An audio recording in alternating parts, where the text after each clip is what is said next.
আসসালামু আলাইকুম। বিন্যাস সমাবেশের আজকে দ্বিতীয় লেকচার।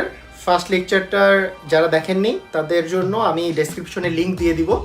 এই লিঙ্কটাতে আপনি ক্লিক করে ফার্স্ট লেকচারটা দেখে নিতে পারেন। আর বিন্যাস সমাবেশ কিন্তু খুবই সহজ, একেবারে সহজ, একবারে বুঝতে পারলে আপনাদের কাছে একেবারে সহজ মনে হবে। আজকে সমাবেশ নিয়ে আমরা আলোচনা করব মূলত। তারপরও কখন বিন্যাস হয় আর কখন সমাবেশ হয় সেটা নিয়ে কিন্তু আমি ফার্স্ট লেকচারে আলোচনা করেছি। তাই ওই লেকচারটা দেখলে আপনি এই বিষয়ে ক্লিয়ার হবেন যে কখন বিন্যাস করতে হয়, কখন সমাবেশ করতে হয়। তো আজকে যেহেতু সমাবেশ করব, তারপরেও একটা জিনিস আমি আপনাদেরকে বলে নেই। সমাবেশ যখন আমরা বলছি, এটা মূলত বাছাই করার সংখ্যা বোঝায়। বাছাই করার সংখ্যা বোঝায়, মানে বাছাই করার সংখ্যা।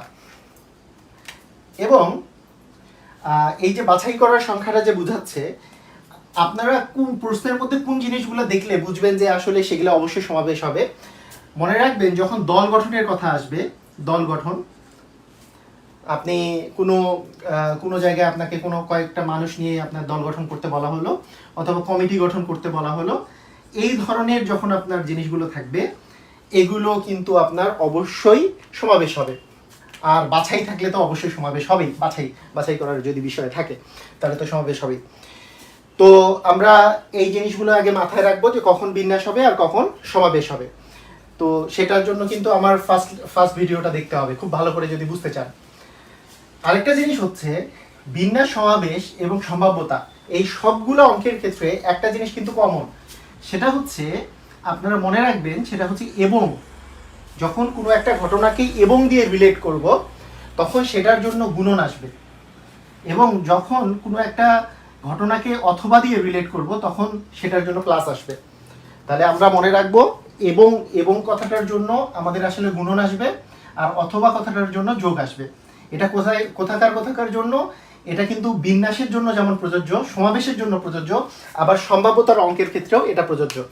কোনো একটা ঘটনার ক্ষেত্রে আমরা অঙ্ক দেখলে আরো বুঝতে পারবো যে কখন কি হচ্ছে। এটা এখন আপনারা ভালো করে মনে রাখেন, এবং দিয়ে রিলেট করলে গুণন, অথবা দিয়ে রিলেট করলে হচ্ছে যোগ।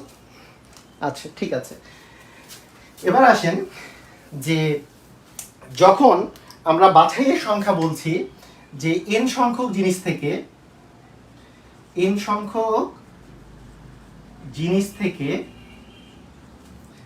r সংখ্যক জিনিস নিয়ে যদি আপনাকে বাছাই করতে দেওয়া হয়, তাহলে বাছাইয়ের সংখ্যা যেটা হবে, সেই বাছাইয়ের সংখ্যা কি হবে? NCR। এটা হচ্ছে সূত্র। মানে এটা এইভাবে করে প্রকাশ করা হয়, n সংখ্যক জিনিস থেকে r সংখ্যক জিনিস নিয়ে বাছাইয়ের সংখ্যা হচ্ছে NCR। এবং NCR, এটা মনে রাখবেন, সূত্রটা একেবারেই মনে রেখে দিবেন। সেটা হচ্ছে NCR সমান সমান factorial n division factorial r into n minus r। আপনারা মনে রাখবেন যে এই যে ফ্যাক্টোরিয়াল, এই যে একটা সাইন দিয়েছি, এটা একটা ম্যাথমেটিক্যাল অপারেশন। এই ফ্যাক্টোরিয়াল সাইনটা কিন্তু এইভাবেও দেওয়া যায়, আবার ফ্যাক্টোরিয়াল n কে এইভাবেও লেখা যাচ্ছে, ফ্যাক্টোরিয়াল r কে এইভাবে লেখা যায়, আর n মাইনাস r কে এভাবে লেখা যায়। তার মানে ফ্যাক্টোরিয়াল আপনি এইভাবেও লিখতে পারেন, অথবা এই আশ্চর্যবোধকের মতো করেও লিখতে পারেন। তার মানে factorial n division factorial r into n minus r, এভাবেও লেখা যায়, এভাবেও লেখা যায়। এটাই হচ্ছে NCR। এখন এই ফ্যাক্টোরিয়াল বলতে কি বোঝায় এটা আমরা সবাই জানি, তারপরেও আমি একটু বলে দিই যে ফ্যাক্টোরিয়াল বলতে আসলে কি বোঝায়। তো ফ্যাক্টোরিয়াল বলতে যেটা বোঝায় সেটা হচ্ছে এমন একটা ম্যাথমেটিক্যাল অপারেশন বোঝায়,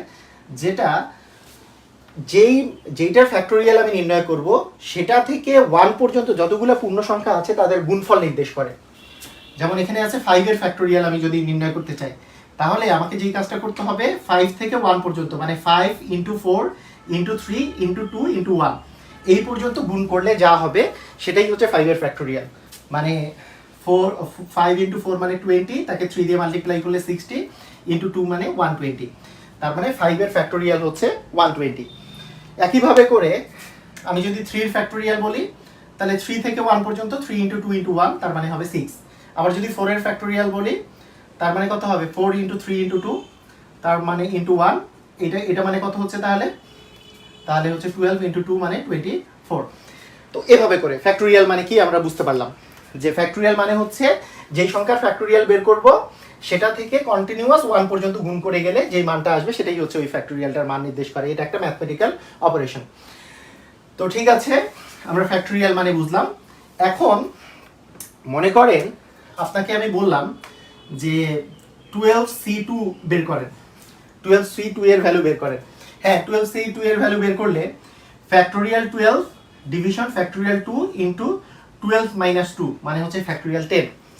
আমি কি বলেছিলাম ফর্মুলাটা? Factorial n division factorial r into n minus r। এখানে n মানে 12, ফ্যাক্টোরিয়াল n উপরে, division r into factorial r into factorial 2 into n minus r, মানে এই দুটোর বিয়োগফল। এভাবে করে আমি মান নির্ণয় করতে পারবো। কিন্তু এই মানটা আরো সহজে নির্ণয় করা যায়, আরো সহজে নির্ণয় করা যায় এই ধরনের যদি সি আর দেওয়া থাকে। এটা নিয়েও আমি ফার্স্ট লেকচারে আলোচনা করেছি। সেই আলোচনা যে করেছি সেখানে আমি বলেছিলাম যে যদি এরকমভাবে দেওয়া থাকে যে কোনো 12c2 বলেন বা 10c3 বলেন, এটার মানগুলো বের করার সহজ উপায় হচ্ছে যে 12c2 আপনি উপরে গুণন দিবেন, 12 থেকে কন্টিনিউয়াস গুণ করে আসবেন তার নিচের পূর্ণ সংখ্যাগুলো। 12 এর আগের সংখ্যাটা হচ্ছে 11, তাহলে 12 ইন্টু 11 দিবেন। কয়টা সংখ্যা গুণ করবেন? অ্যান্সার হচ্ছে দুটা। এখানে যেহেতু 2 আছে, দুটা সংখ্যা গুণ করবেন, আর নিচে 1 থেকে দুইটা সংখ্যা গুণ করে যাবেন, তাহলেই আপনার অ্যান্সার চলে আসবে। তার মানে এটা কাটাকাটি করলে হচ্ছে 6, তার মানে 66 হচ্ছে অ্যান্সার। আপনি দেখেন এইভাবে করে যদি আপনি নির্ণয় করেন আপনার সময় অনেক বেশি লাগবে, এভাবে নির্ণয় করলে সময়টা অনেক কম লাগবে। তাই আপনারা এই সিস্টেমে আপনারা মানগুলো নির্ণয় করতে পারেন। তো দেখেন, আপনাকে যদি আমি 10c3 বলি তাহলে কি করবেন বলেন তো? 10 থেকে কন্টিনিউয়াস আগের সংখ্যাগুলো গুণ করতে হবে। 10 ইন্টু 9 ইন্টু 8, 8 পর্যন্ত যে থেমে গেলাম কেন? কারণ 3টা সংখ্যা গুণ করতে হবে। এখানে যত থাকবে ততগুলা সংখ্যা গুণ করতে হবে কন্টিনিউয়াস। তাহলে এখানে যেহেতু 2 ছিল 12 ইন্টু 11 দিয়েছি, কারণ দুইটা সংখ্যা গুণ করেছি। যেহেতু এখন 3 আছে, তার মানে 3টা সংখ্যা গুণ করবো, যে 10 ইন্টু 9 ইন্টু 8, আবার নিচ থেকে 1 ইন্টু 2 ইন্টু 3, মানে 1 থেকে আবার এই 3টা সংখ্যা গুণ করে যাব। তাহলে যেই মানটা আসবে সেটাই আপনার অ্যান্সার হবে। তো এখানে কাটাকাটি করলে কত আসতেছে? এটা হচ্ছে 4 আর এটা হচ্ছে আপনার 3, তাহলে 12 ইন্টু 10 মানে 120 হচ্ছে আপনার এখানে অ্যান্সার আসতেছে। তো দেখেন এভাবে করে কিন্তু আপনি সহজেই মানগুলো নির্ণয় করতে পারতেছেন। 10c3 এর মানটাও আপনি তাড়াতাড়ি ক্যালকুলেট করতে পারলেন, অথবা 12c3 এর ভ্যালুটাও তাড়াতাড়ি ক্যালকুলেট করতে পারলেন, কিন্তু উপরের নিয়মে একটু দেরি হবে। তো তাহলে আপনারা এইভাবে করে নির্ণয় করতে পারেন। আপনাদেরকে আগের লেকচারে আরেকটা জিনিস বলেছিলাম, সেটা হচ্ছে এনসিআর সমান সমান হচ্ছে এনসি এন মাইনাস আর। এটা খুবই একটা ইম্পর্টেন্ট জিনিস। কেন? এটার কারণটা হচ্ছে, মনে করেন আপনাকে দেওয়া হলো যে 8c7 এই ভ্যালুটা বের করতে। এখন আপনি 8c7 এর ভ্যালু বিভিন্নভাবে করে বের করতে পারেন। আপনার কাছে মনে হলো যে আমি normally factorial 8 division factorial 7 into factorial 8 minus 7 মানে ফ্যাক্টোরিয়াল 1, এটা ভাবে আমি বের করলাম। এটা করতে পারেন। আরেকভাবে বের করতে পারেন, সেটা হচ্ছে যে আমি একটু আগে যেটা শিখিয়েছি, সেটা হচ্ছে 8 ইন্টু 7 ইন্টু 6 ইন্টু এইভাবে করে করে 7টা গুণ করবো এইদিকে, আবার 1 ইন্টু 2 ইন্টু 3 ইন্টু 4 এইভাবে করে 7 পর্যন্ত গুণ করব। তো এই দুটা পদ্ধতিতেই যতটা আসলে সময় লাগছে তার চেয়ে অনেক কম সময় লাগবে হচ্ছে যদি আপনি দেখেন এইটার কাছাকাছি এই মানটা আছে, এইটার কাছাকাছি এই মানটা আছে, তখন আপনি খুবই তাড়াতাড়ি মানটা কিভাবে বের করতে পারবেন, যে 8 থেকে 7 মাইনাস করে দিবেন, এখানে 80 লিখবেন, এখানে সি, 8 থেকে 7 মাইনাস করলে 1, এখানে 1 বসাই দিবেন। তার মানে 8c7 মানেই হচ্ছে 8c1, মানে এনসিআর মানে এনসি এন মাইনাস আর, মানে এন তো ঠিকই আছে, আর এর জায়গায় এন মাইনাস আর বসানো যেতে পারে। তার মানে এই ভ্যালুটা হচ্ছে 8। আপনি মুহূর্তের মধ্যে বের করে ফেলতে পারতেছেন 8c7 মানেই হচ্ছে আপনার 8, 8c7 মানে 8c1 মানেই হচ্ছে 8। অনুরূপভাবে আপনাকে যদি বলি 10c8 এর মান বের করেন, তাহলে আপনি কি করবেন? 10 into 7 into 10 into 9 into 8 into এরকম করে করে 8টা উপরে গুণ, নিচে আবার 1 থেকে 8 পর্যন্ত গুণ। এইটা না করে আপনি করতে পারেন যে 10c2। কেন? 10 তো ঠিক রাখলেন, এই 8 এর জায়গায় 10 মাইনাস 8 ইকুয়াল টু 2টা বসাতে পারেন। আর 10c2 তো আমি সহজেই বের করতে পারতেছি, 10 ইন্টু 9 ডিভিশন 1 ইন্টু 2, তাহলে কাটাকাটি করলে 5 লং 45 আসতেছে। তার মানে 10c8 মানে হচ্ছে 45। তো এই ক্রাইটেরিয়াগুলো আমরা জানার পরে এখন খুবই সহজভাবে করে আমরা অঙ্কগুলো করব, যেগুলো পরীক্ষায় আসে। আপনাদের অনেক মজা লাগবে এবং খুবই ইজি লাগবে। অনেকেই ভয় পায় এই বিন্যাস সমাবেশ, অনেকেই ভয় পায় কারণ না বুঝে করে, বেসিক জিনিসগুলো না বোঝার ফলে এই ঝামেলাটা হয়, কিন্তু এটা আসলে অনেক সহজ। তো আমরা শুরু করি। মনে করেন আপনাকে আমি বললাম যে 10 জন লোক থেকে 3 জন লোকের কমিটি গঠন করতে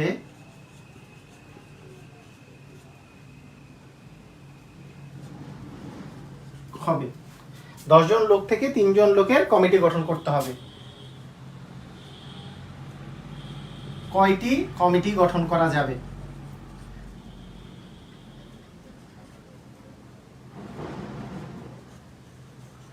আচ্ছা, 10 জন লোক থেকে 3 জন লোক নিয়ে, আমি যদি 10 জন লোক থেকে 3 জন লোক নিয়ে কমিটি গঠন করি, তাহলে কয়টি কমিটি গঠন করা যাবে? আমি বলেছি কমিটি গঠনের যখন বিষয় আসবে এটা সমাবেশের মধ্যে পড়বে, অথবা কোনো জায়গায় দল গঠন, কমিটি গঠন, অথবা কোনো জায়গায় বাছাইয়ের যদি বিষয় থাকে, যেখানে অ্যারেঞ্জমেন্টের বিষয় নেই, মানে সাজানোর কোনো বিষয় থাকে না। এটা নিয়ে না বুঝলে আবার বলছি, এর আগের ভিডিওটা আপনি দেখেন। এর আগের ভিডিওটা আমি ডেসক্রিপশনের মধ্যে লিঙ্ক দিয়ে দিচ্ছি, সেটা আপনি ক্লিক করে দেখতে পারবেন। ওখানেই বুঝে যাবেন যে কোনটা বিন্যাস করতে হবে, কোনটা সমাবেশ করতে হবে। তো 10 জন থেকে 3 জন লোকের আপনার কমিটি গঠন করতে হবে, তাহলে 10 জন থেকে 3 জন বাছাই করতে হবে। তার মানে এন থেকে আর বাছাই করলে এনসিআর, যেমন 10 জন থেকে 3 জন বাছাই করলে 10C3। 10C3 এর ভ্যালু কত? 10 × 9 × 8, ডিভিশন হচ্ছে 1 × 2 × 3। আমার কত আসছে? তাহলে 3 × 4 = 12, 12কে 10 দিয়ে গুণ করলে 120। তার মানে 120টা কমিটি গঠন করা যাবে। 10 জন লোক থেকে 3 জনের কমিটি কয়টা গঠন করা যাবে? 120টা। তো আমাদের এইভাবে করে সমাবেশের অঙ্ক করতে হবে। এটা টাইপ 1, সবচেয়ে সহজ এটা, তাই না? এরপরে আমাদের আরেকটা টাইপের অঙ্ক কিরকম হতে পারে, সেটা হচ্ছে টাইপ 2। এটা হচ্ছে most important type, very very very important type. এটা হচ্ছে মোস্ট ইম্পর্টেন্ট টাইপ। এটা এমসিকিউ এ সবচেয়ে বেশি পরিমাণে আসে, বিসিএস থেকে বিভিন্ন কম্পিটিটিভ এক্সামে সবচেয়ে বেশি পরিমাণে আসে এই টাইপটা। সেটা হচ্ছে এরকম, মনে করেন 14 জন খেলোয়াড় থেকে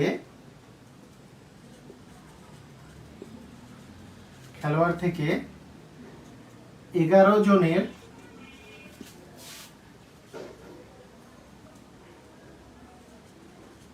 কয়টি দল গঠন করা যাবে যেখানে অধিনায়ক সব দলেই থাকবে? অধিনায়ক সব দলেই থাকবে। তো 10 জন থেকে, মানে 14 জন থেকে 11 জনের আপনাকে দল গঠন করতে হবে, যেখানে অধিনায়ক হচ্ছে সব দলগুলোতেই থাকবে। তো এই জিনিস, এই টাইপের কোশ্চেন খুবই বেশি পরিমাণে আসে। তো আপনি একটু দেখেন, সেটা হচ্ছে 14 জন থেকে আপনার কতজন আসলে সিলেক্ট করতে হবে? 11 জন। তার মধ্যে অধিনায়ক যে আছে, অধিনায়ককে কখনোই আপনি বাদ দিতে পারবেন না। অধিনায়ক প্রত্যেকটা দলে, মনে করেন যে নির্দিষ্ট একজন অধিনায়ক আছে, একে প্রত্যেকটা দলের মধ্যে রাখতে হবে, যতগুলো দল গঠন হোক না কেন। তার মানে অধিনায়ককে সিলেক্ট করার কিছু নাই আর কি। অধিনায়ক আগে থেকেই সিলেক্টেড, তার মানে আপনি বাকি সিলেক্ট করতে পারবেন। ওই 14 জনের মধ্যে একজন বাদ দিলে থাকে হচ্ছে 13 জন। এই 13 জনের মধ্যে 10 জনকে আপনাকে সিলেক্ট করতে হবে। কেন বলেন তো? মানে 14 জনের মধ্যে 14 জনের মধ্যে একজন কিন্তু সিলেক্টেড। কে সিলেক্টেড? অধিনায়ককে কিন্তু আপনি নিয়েই নিছেন। তার মানে বাকি থাকলো কয়জন? 13 জন। এই 13 জনের মধ্যে আপনাকে 10 জনকে সিলেক্ট করতে হবে, কারণ বাকি একজন তো অধিনায়ক, তাহলেই না 11 জন হয়ে গেল। তাহলে বলেন তো 13 জনের মধ্যে থেকে 10 জনকে আপনি কত উপায়ে সিলেক্ট করতে পারেন? অ্যান্সার হচ্ছে 13C10 উপায়ে। তাহলে 13C10 মানে কি? 13C3 একটু আগে বুঝালাম। তো 13C3 মানে 13 × 12 × 11 ডিভিশন 1 × 2 × 3। তাহলে কত অ্যান্সার কত আসতেছে? যে 3 দিয়ে কাটাকাটি করা যাচ্ছে, 3 × 4 = 12। তাহলে কত হচ্ছে এখানে? 2 দিয়ে গুণ করলে 13 দ্বিগুণে হচ্ছে 26। আপনি আমাকে বলেন 26কে 11 দিয়ে গুণ, আমি শিখিয়েছিলাম না? 26কে 11 দিয়ে গুণ করতে হলে কি করতে হয়? 6টা আগে লিখবো, এই দুইটার যোগ করতে হবে, 6 আর 2 8, আর এই সামনে বসবে 2, মানে 286টা আপনি দল গঠন করতে পারবেন। মোটমাট 286টা আপনি দল গঠন করতে পারবেন। কিভাবে করে? যে আপনি 13 জনের মধ্যে 10 জনকে কত উপায় সিলেক্ট করতে পারতেছেন, সেটা হচ্ছে 13 into 12 into 11 division 1 into 2 into 3। এটা কি করলাম, 13 দুগুণে 26, তাকে 11 দিয়ে গুণ করতে হবে। 26 গুণন 11 আমার মানে এই পেজেই আমার 11 এর সাথে গুণ করার ম্যাজিক দেওয়া আছে। গুণ করার ম্যাজিকটা দেখলেই বুঝতে পারবেন, ম্যাজিকের মধ্যে দেওয়া আছে। কোনো কিছুকে 11 দ্বারা গুণ করতে হলে এই যে 6, এই 6টা প্রথমে বসবে, মাঝখানে বসবে এই দুটার যোগফল, আর সামনে যে 2 আছে এই 2টা বসবে। তার মানে 26কে 11 দিয়ে গুণ করলে 286। তার মানে 286টা আপনি দল গঠন করতে পারবেন। তো খুবই ইজি। আমরা আরো দেখি। ধরেন আপনাকে বলা হলো যে 10 জনের মধ্য থেকে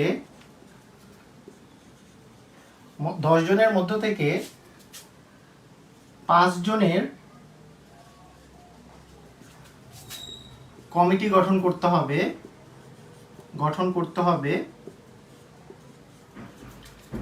যেখানে 2 জন সর্বদাই থাকবে।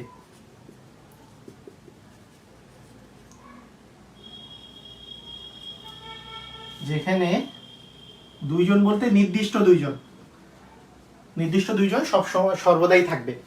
তাহলে 10 জনের মধ্য থেকে 5 জনের কমিটি গঠন করতে হবে যেখানে নির্দিষ্ট 2 জন সর্বদাই থাকবে। তাহলে কমিটির সংখ্যা কয়টা হবে? কমিটির সংখ্যা কয়টা আপনি তৈরি করতে পারবেন?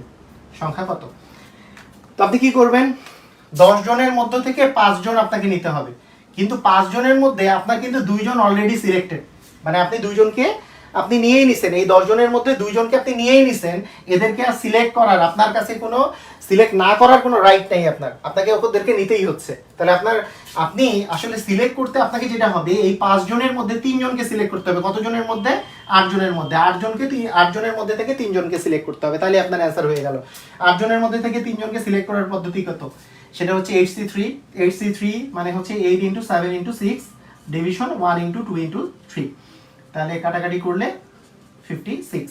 তার মানে 56 কমিটির সংখ্যা হবে 56। তো আপনারা মনে হয় বুঝতে পেরেছেন। তো এর আগে বিসিএস দিয়ে আসা একটা এই ধরনের কোশ্চেন আমরা একটা সিলেক্ট করি যে কিরকম করে করতে হচ্ছে। মনে করেন 5 জন পুরুষ ও 6 জন মহিলা থেকে 5 জনের একটি কমিটি গঠন করতে হবে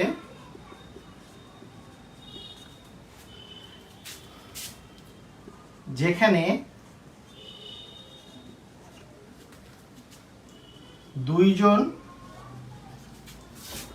নির্দিষ্ট মহিলা সব সময় থাকবে। তাহলে আপনার কমিটি কতগুলো হবে সেটার আপনার সংখ্যাটা নির্ণয় করতে হবে।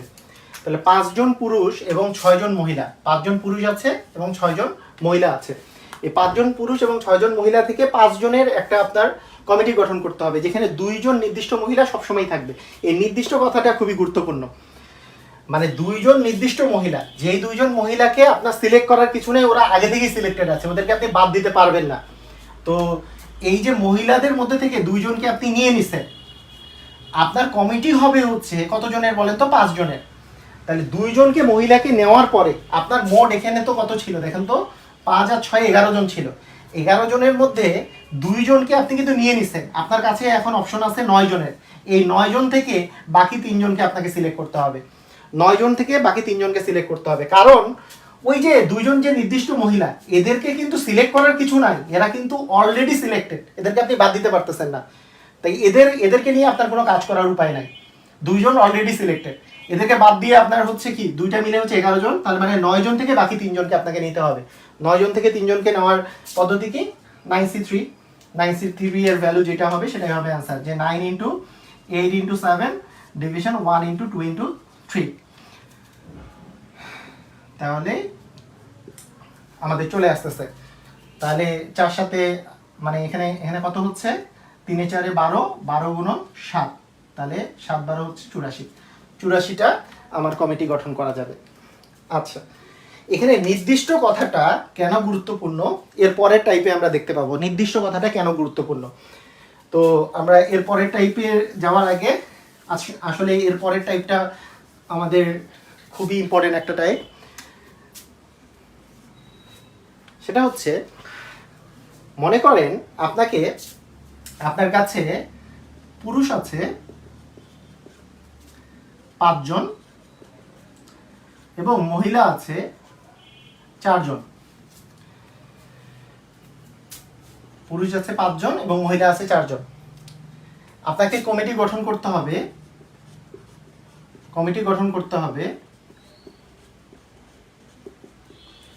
3 জনের কমিটি গঠন করতে হবে, যেখানে একজন মহিলা, মিনিমাম একজন মহিলা আপনাকে রাখতেই হবে, একজন মহিলা রাখতে হবে, একজন মহিলা থাকবে।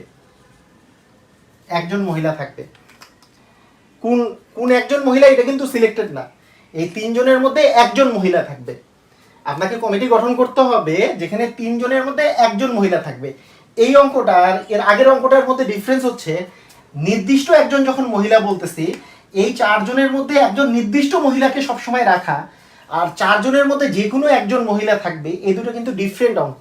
সেইটা আমাদেরকে ভালো করে বুঝতে হবে, কারণ 4 জনের মধ্যেই ওই একজন মহিলা কে হবে সেটাও কিন্তু আপনার এখন সিলেকশনের বিষয় আছে। কে হবে সেটা তো আপনার সিলেক্টেড না। যখন আমি বলবো নির্দিষ্ট একজন মহিলা সবসময় থাকবে, হ্যাঁ, কমিটি গঠন করতে হবে 3 জনের, যখন একজন মহিলা থাকবে, হ্যাঁ, একজন মহিলা থাকবে। তো ওই 4 জনের মধ্যে থেকে আমাকে একজন মহিলা সিলেক্ট করতে হবে। আমাকে মোট কতজন লাগতেছে, 3 জন। তো আমার একজন থাকবে মহিলা, তাহলে পুরুষ কয়জন থাকবে, 2 জন।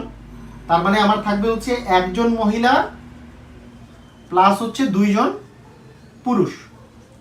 এটা কিন্তু এই যে দেখেন 3 জনের যে কমিটিটা গঠন করতেছেন আপনি, কমিটি গঠন করতে হবে কয়জনের, 3 জনের। তাদের মধ্যে কয়জন মহিলা বলেন তো, একজন মহিলা। তাই একজন যদি মহিলা হয়, বাকি 2 জন কি, পুরুষ।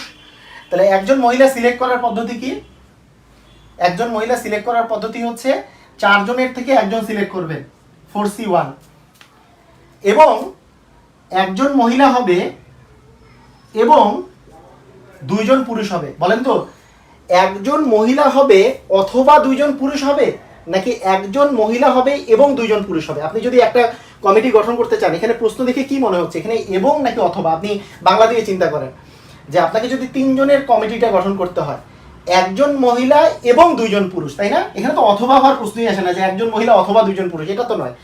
একজন মহিলা এবং 2 জন পুরুষ, এবং এর জন্য আসে গুণ।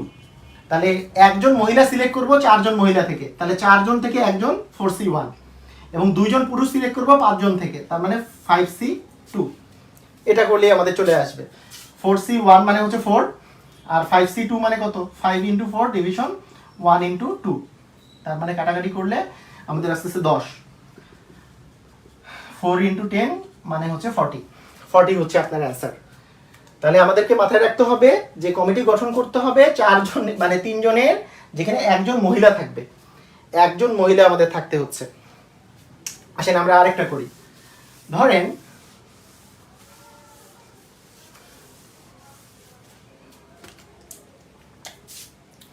আপনার কাছে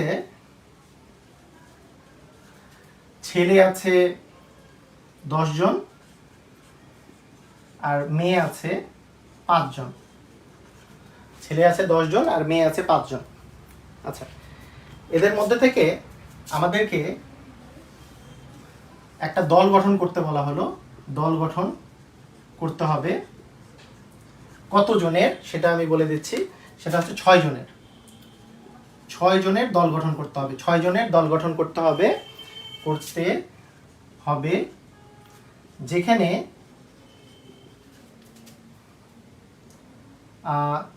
4 জন ছেলে থাকবে। 4 জন ছেলে থাকবে, মানে আপনার হচ্ছে কয়টা দল গঠন করতে পারবেন, কোশ্চেনটা হচ্ছে কয়টা দল আপনি গঠন করতে পারবেন। দেখেন 6 জনের একটা দল গঠন করতে হবে যেখানে 4 জন ছেলে থাকবে। আপনার 6 জনের যদি একটা দল গঠন করতে হয় আর 4 জন যদি আপনার তার মধ্যে ছেলে থাকে, তাহলে বলেন দেখি 4 জন যদি ছেলে থাকে আর কয়জন মেয়ে থাকবে? তাহলে আর অপশন আছে 2 জন মেয়ে থাকবে। তার মানে আমার লাগবে হচ্ছে 4 জন ছেলে এবং 2 জন হচ্ছে মেয়ে। যেহেতু 6 জনের মধ্যে 4 জন হবে ছেলে, তাহলে 2 জন হবে কি মেয়ে, আমার তো 6 জন লাগবে। তা 4 জন ছেলে কত উপায় সিলেক্ট করতে পারবেন? সেটা হচ্ছে 10 জন ছেলে থেকে 4 জন ছেলে নেবেন 10c4 এবং এর জন্য গুণন, এবং 2 জন মেয়ে সিলেক্ট করতে পারবেন 5 জন থেকে, তার মানে 5c2। এই মানটা বের করলে আপনার অ্যান্সার চলে আসবে। তো এইভাবে করে অঙ্ক করতে হবে। আচ্ছা, আরেকটা টাইপ আমরা একটু দেখি। আরেকটা টাইপ খুবই ইম্পর্টেন্ট টাইপ এবার আমরা দেখবো আরেকটা। সেটা হচ্ছে টাইপ নাম্বার আস্তে আস্তে হচ্ছে 4। এইখানে আরেকটু মানে ইলাবোরেট টাইপ, এটা একটু এইটার সাথে রিটেনে এই টাইপটা আসে। মনে করেন আপনার কাছে আছে, পুরুষ আর মহিলা দিয়েই সিলেক্ট করি, যে পুরুষ এখানে আছে হচ্ছে মহিলা, পুরুষ আছে 10 জন, মহিলা আছে মনে করেন 8 জন। তাহলে পুরুষ আছে 10 জন আর মহিলা আছে 8 জন। আপনার 5 জনের কমিটি গঠন করতে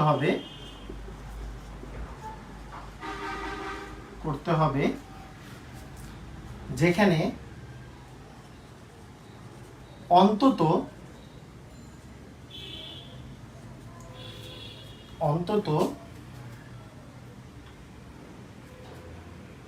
3 জন পুরুষ থাকবে,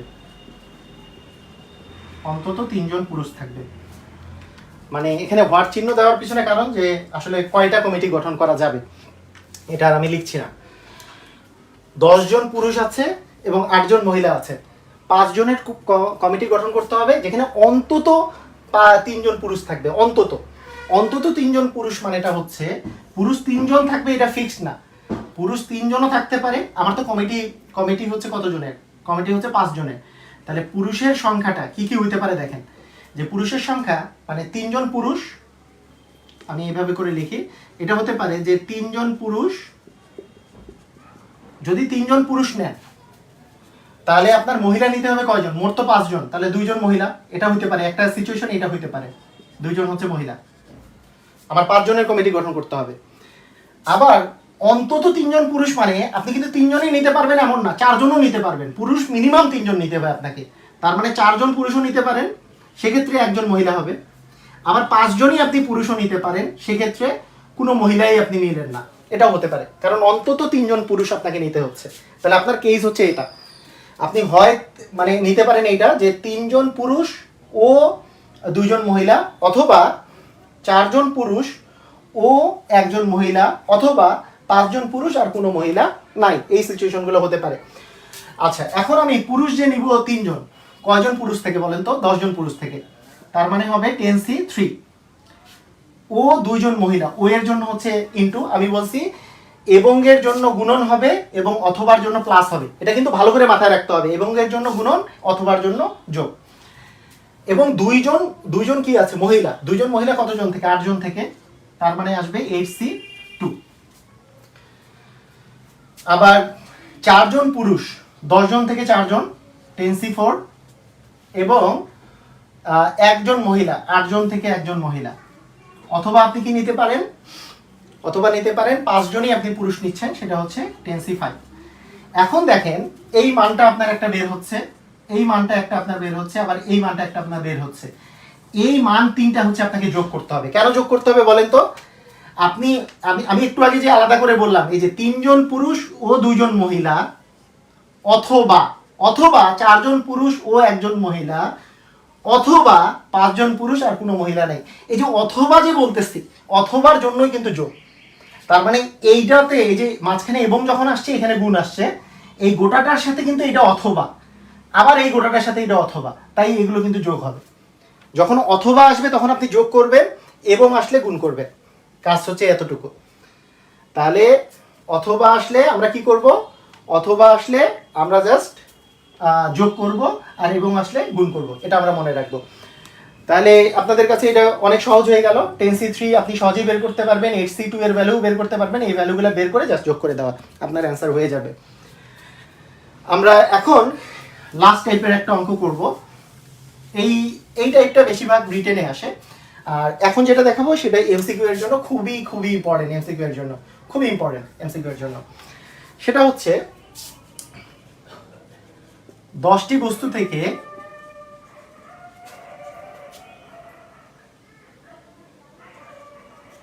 তিনটি বস্তু কত উপায়ে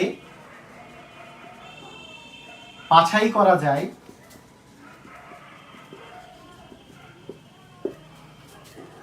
যেখানে